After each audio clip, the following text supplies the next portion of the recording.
It's a surprise, Tanya. We're going with Mom. The confident voice of my husband echoed in the entranceway. While glancing at my happy husband and his mother, I couldn't contain my surprise. Naturally so.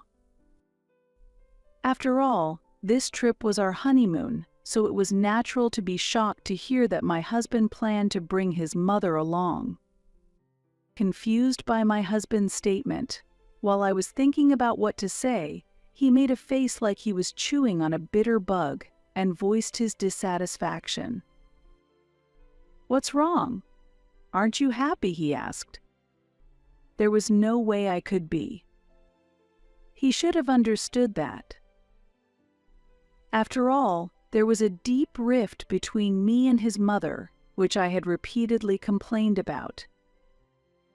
His mother seemed unable to forgive me, the woman who stole her precious son. Every time she saw me, she would unleash obvious sarcasm. Especially troublesome was her act of being the perfect mother when my husband was around. Because of this, even if I expressed how difficult it was for me, my husband would not believe me. Still, it was clear that I had difficulties with his mother. Yet, to proceed with such a plan, what was he thinking? "Did you book Mom's plane ticket? Is the hotel reserved?" I asked, and my husband looked perplexed. "Eh? I thought I'd book it later." "That's impossible. When do you think we booked ours?" I raised my voice. Of course, there was no reservation for his mother. It was baffling for them to think of having her accompany us during the peak tourist season without a reservation. When I explained this point to him, he snorted as usual. "Then, could you give us all the tickets?" For a moment, I didn't grasp the meaning of his words and asked for confirmation, to which he repeated, displeased. "If there's no ticket for my mother, then give me yours. I paid for the trip, so I have that right." The smug face of my mother-in-law entered my field of vision, and I was shocked. I could only be astonished at her attitude. I cannot understand at all what he is thinking. This is not just a regular trip, it's our honeymoon.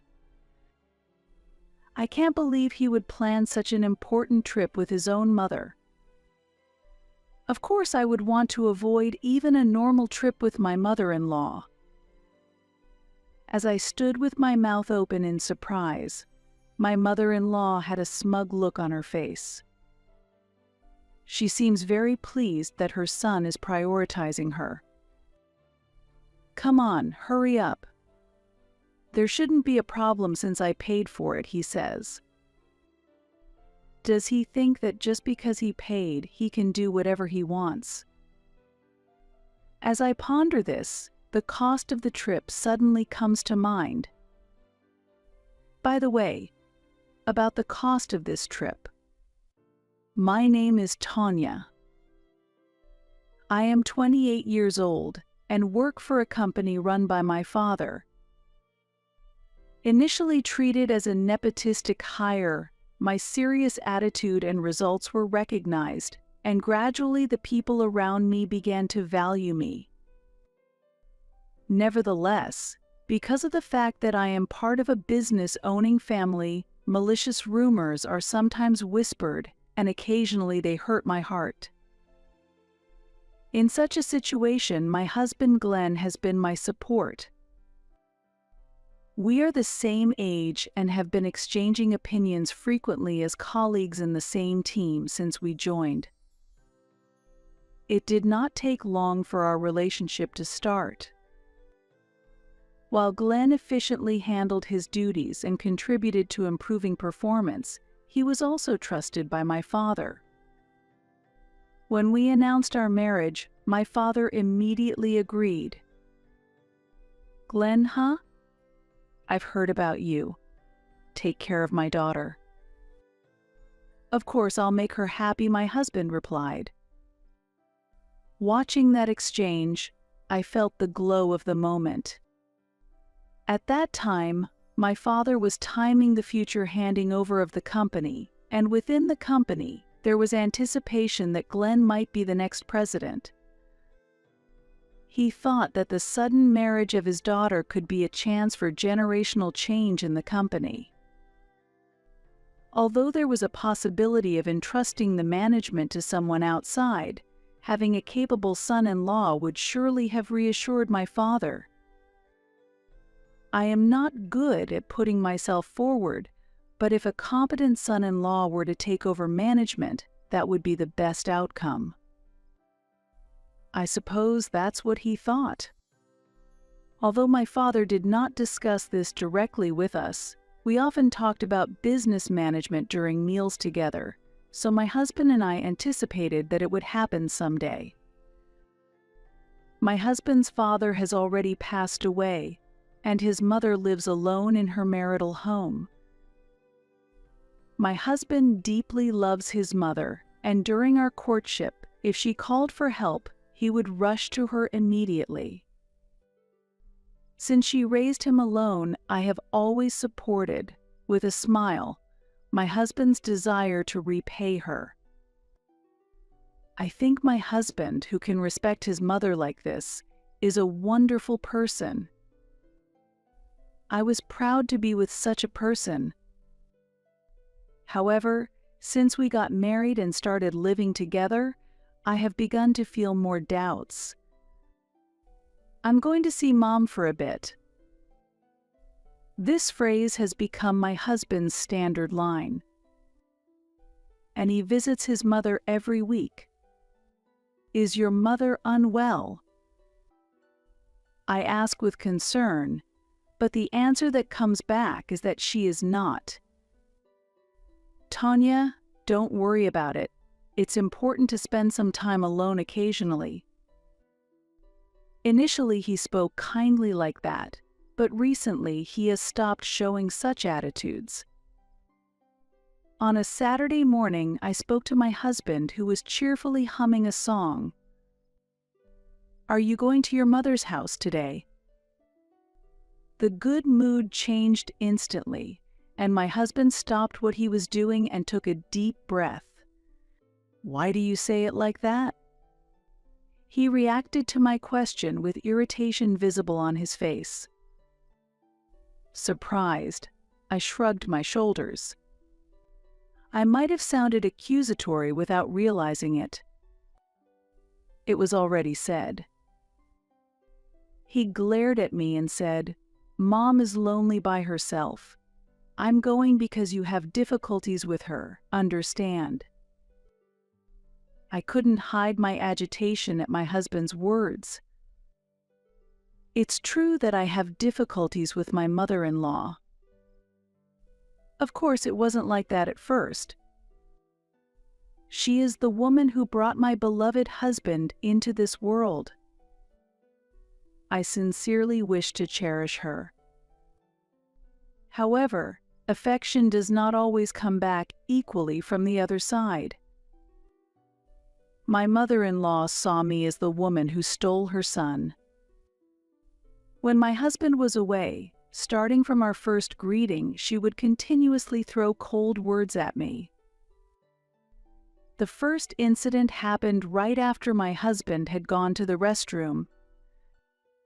Her friendly expression suddenly changed, and she scrutinized me from top to bottom, as if assessing my worth. "So, you are the president's daughter. You don't seem like much." Shocked by her words, I was surprised by the drastic change in my mother-in-law's attitude. She continued to spit venom. "You dare to show up here calmly after stealing Glenn from me. Don't misunderstand, I do not acknowledge you at all." Seeing my surprise, she snorted mockingly and made a crude slurping sound with her tea. It was as if it was natural that no tea was offered to me. Um, Mother-in-law. Don't call me mother-in-law. It's unpleasant. I pondered why I had to be met with such hostility by someone I was meeting for the first time. But when I tried to speak up, I was immediately rejected by my mother-in-law. I felt helpless, and as I was confused by the situation, I heard my husband's returning footsteps. The drastically changed mother-in-law once again smiled and offered tea, as if she had forgotten what had happened earlier. "Sorry, I forgot to offer you tea," she said with a light laugh. And when my husband returned, she chuckled, "Mother, you hadn't served the tea yet." "Glenn, your fiancé is very charming." "Sorry for forgetting to serve the tea," said my mother-in-law with a smile. Then she added, "Tanya, don't hesitate to call me mother-in-law." A chill ran down my spine. Since then, my mother-in-law continues to throw harsh words at me only when my husband is not around. It's like she has a double personality. It seems that my husband cannot see her true nature. Even if I talk to him, he dismisses it with "my mother would never do such a thing."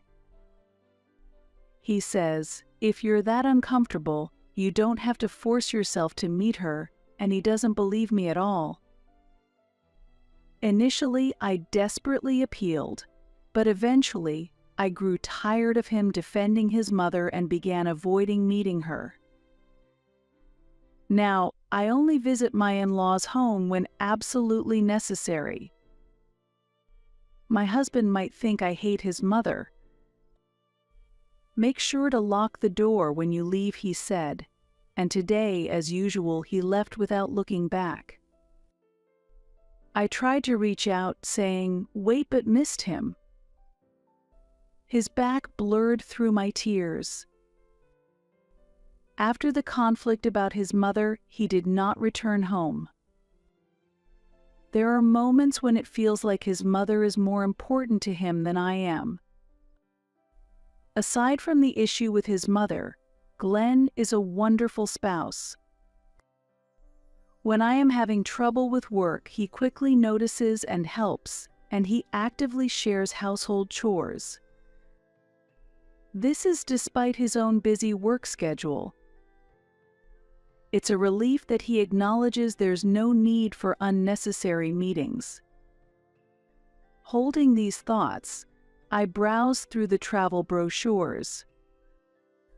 I shake my head and decide to focus on the plans I currently have. It's the preparation for our long-awaited honeymoon.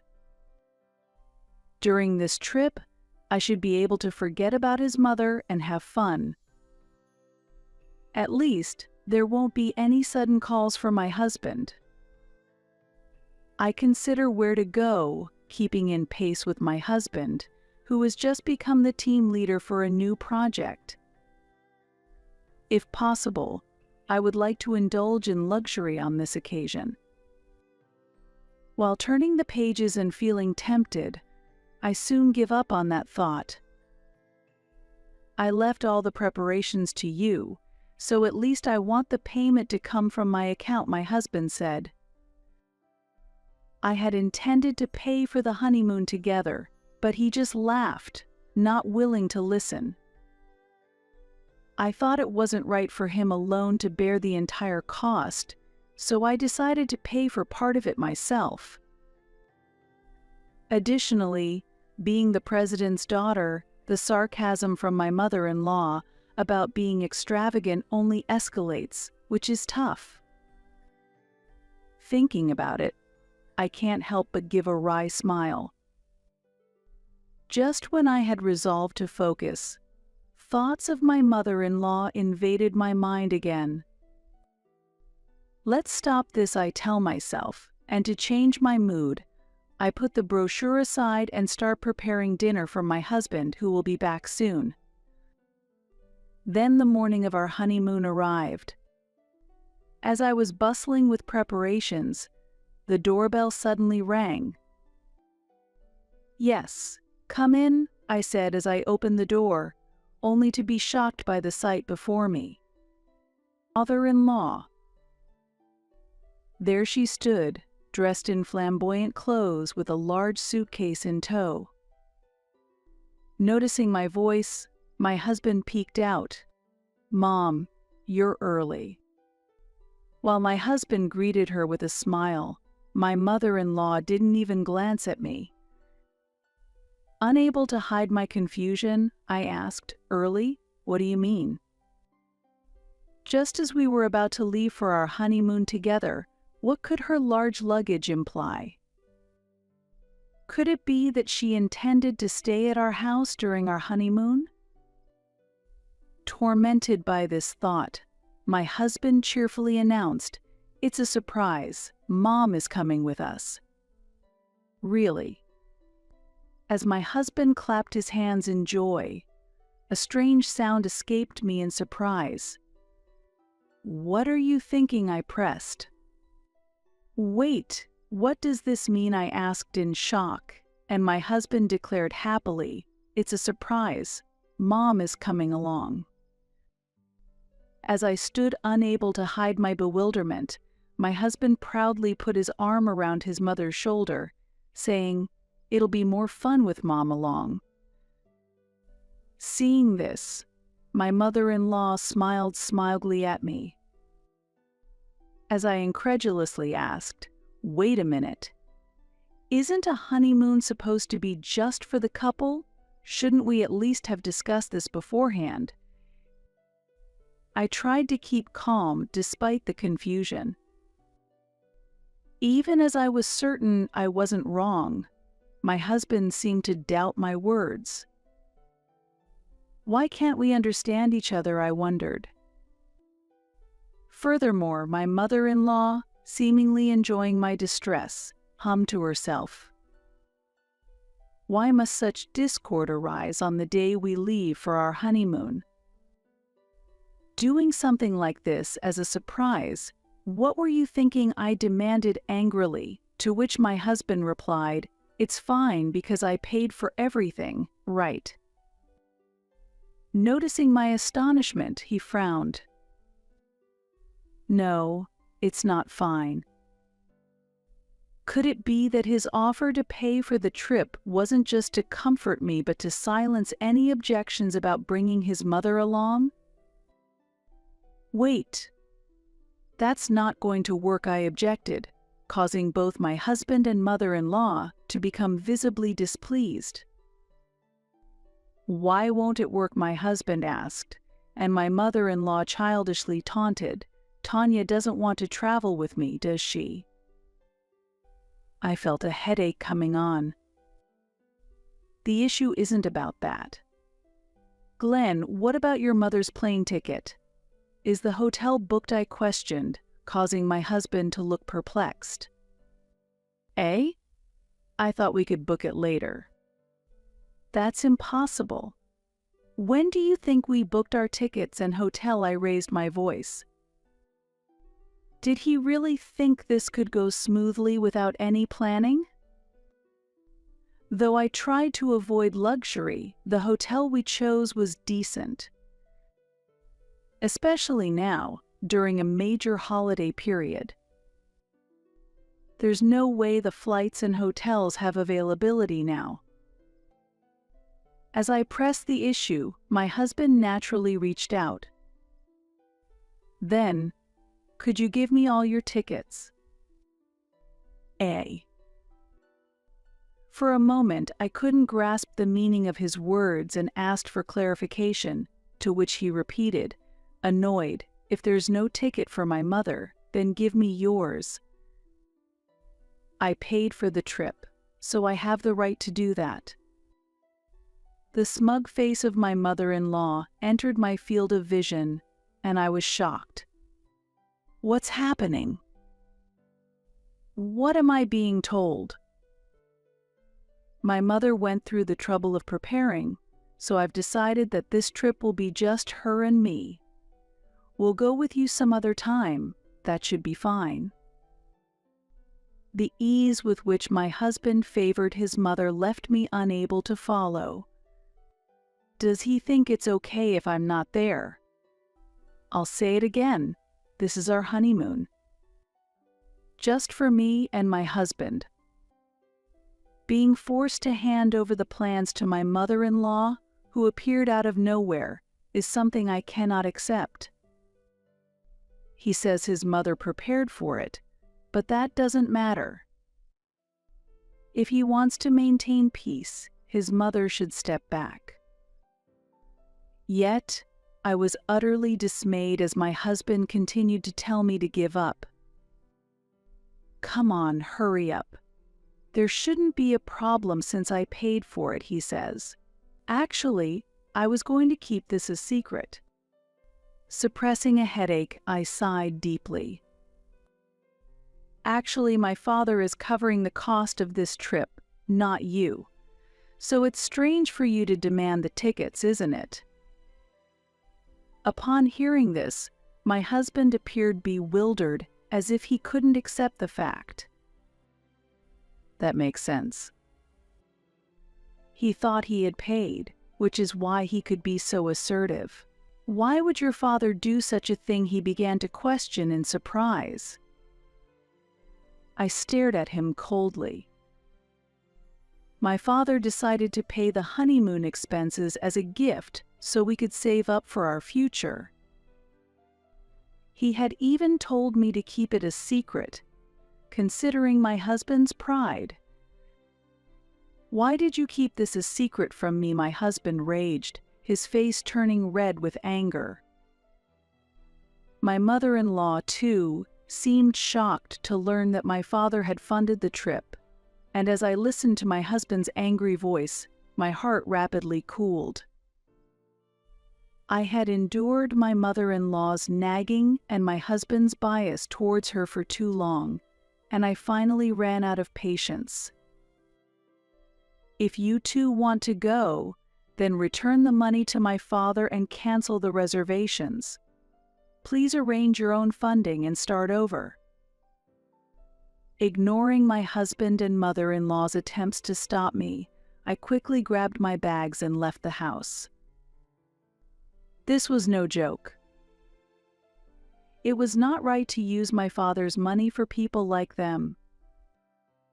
Since I was busy and had been left to handle all the reservations, I had booked the flights and hotel in my name.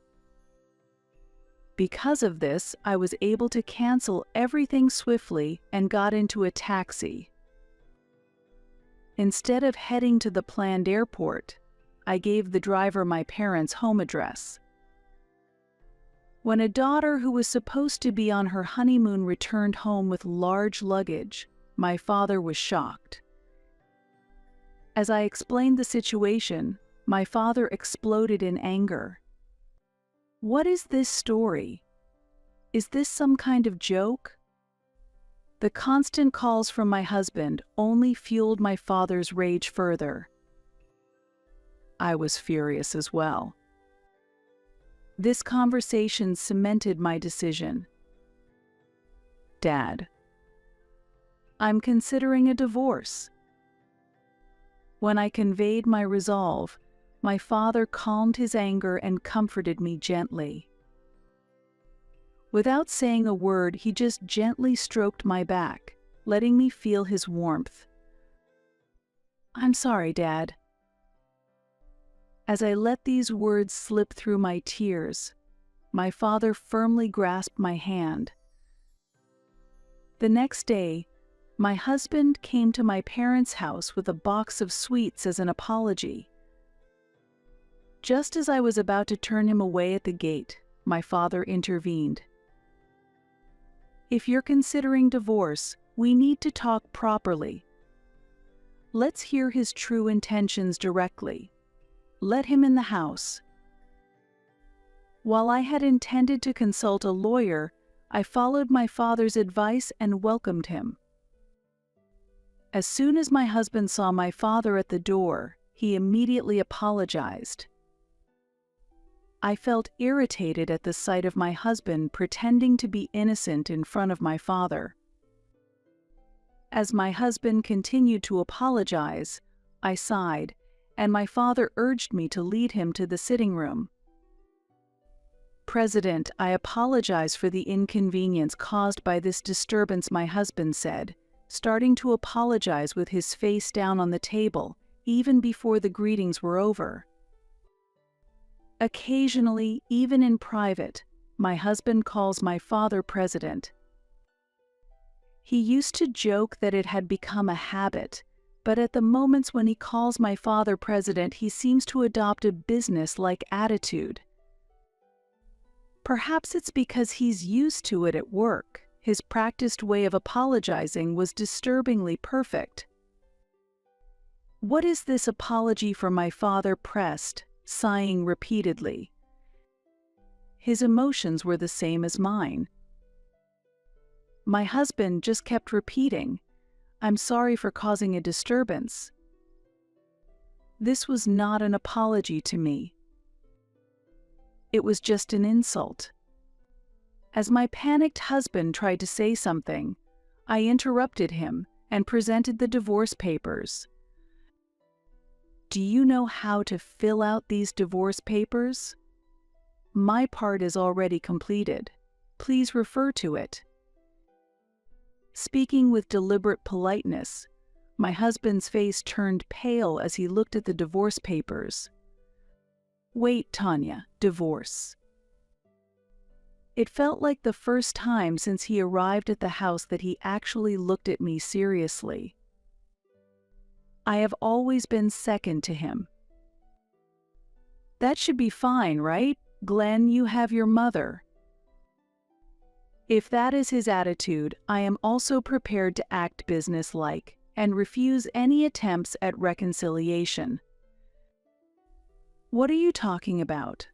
Why bring up my mother here? She was looking forward to that trip too. We can go on another trip together some other time, Tanya." Aghast at his lack of understanding, I retorted, "Any time? What does that mean? It was supposed to be our honeymoon." My body shook and I bit my lip in pain from the awfulness. Why would any husband want to bring his own mother on his honeymoon?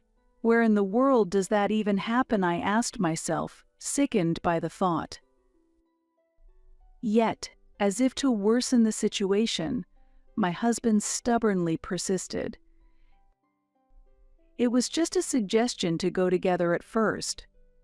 Wasn't it you who said there were no flights or hotels available?" Glenn said. "Think about it. How could we possibly prepare for such a last-minute plan?" I replied, but it seemed like Glenn didn't understand at all.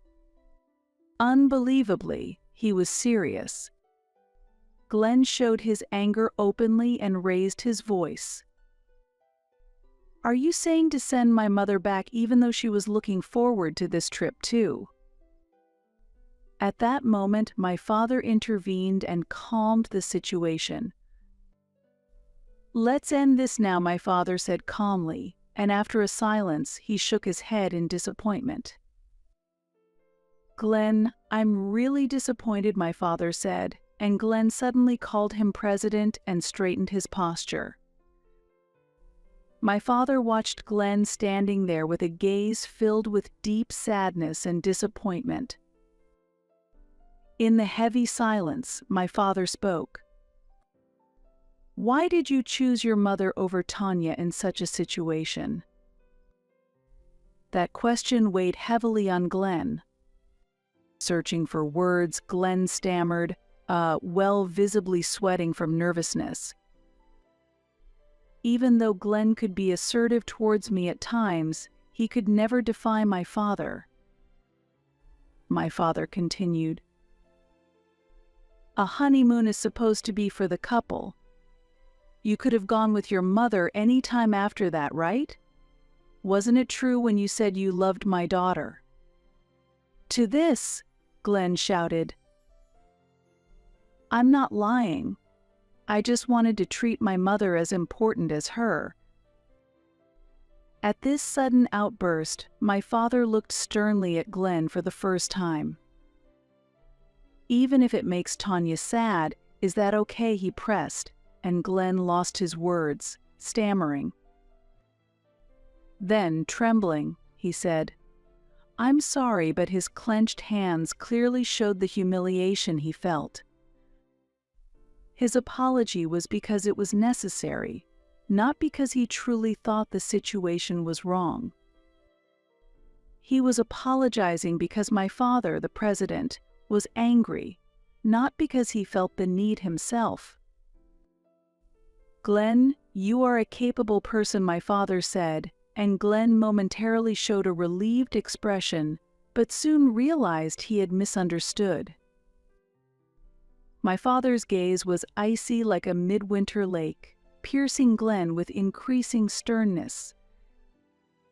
"However, even if you are good at your job, a person who does not cherish their family can never be trusted," my father declared with a stern expression, emphasizing his words by attempting to hand a pen to Glenn. At this gesture, Glenn visibly shivered, showing signs of deep fear. "Please wait. Please, let's avoid a divorce." "I will change my heart," Glenn pleaded, continuing to refuse to take the pen. Seeing this, my father forcibly took his hand, made him grip the pen, and said sternly, "You should not be apologizing to me." Shaken by these words, Glenn then turned to me, beginning to plead for help.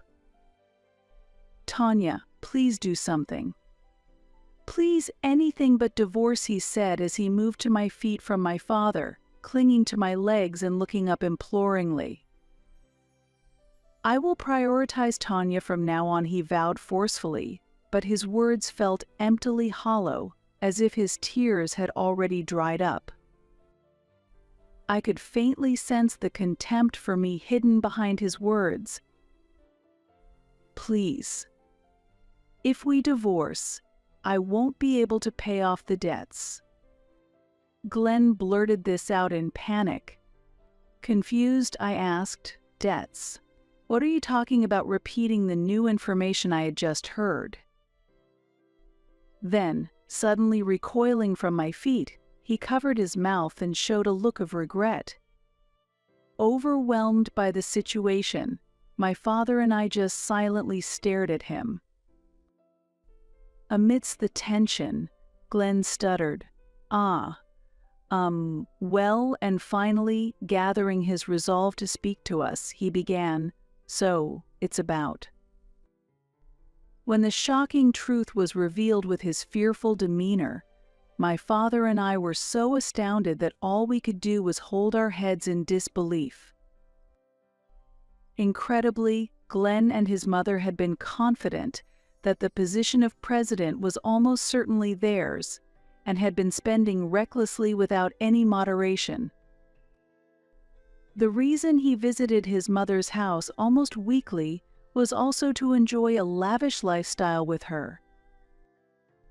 "The more I hear, the less I find any reason to keep this man as your husband," Tanya, my father said in disgust, too disappointed to find the words. Amidst this, Glenn finally pleaded earnestly, "Please wait. If I am divorced, how am I supposed to live starting tomorrow?" His continuous apologies, repeated over and over, looked almost mechanical, like a child's toy moving automatically, and were even comical in their desperation. "That has nothing to do with us," I responded coldly, simply waiting for Glenn to sign the divorce papers. Deciding there was no value in further discussion, my father and I quietly decided to drink coffee. Naturally, we did not offer any coffee to Glenn. Though somewhat forcibly written, the divorce was finalized after all the legal procedures were successfully completed. The lawyer my father had hired was extremely capable, and my detailed diary greatly helped the negotiations, ensuring the process proceeded very smoothly.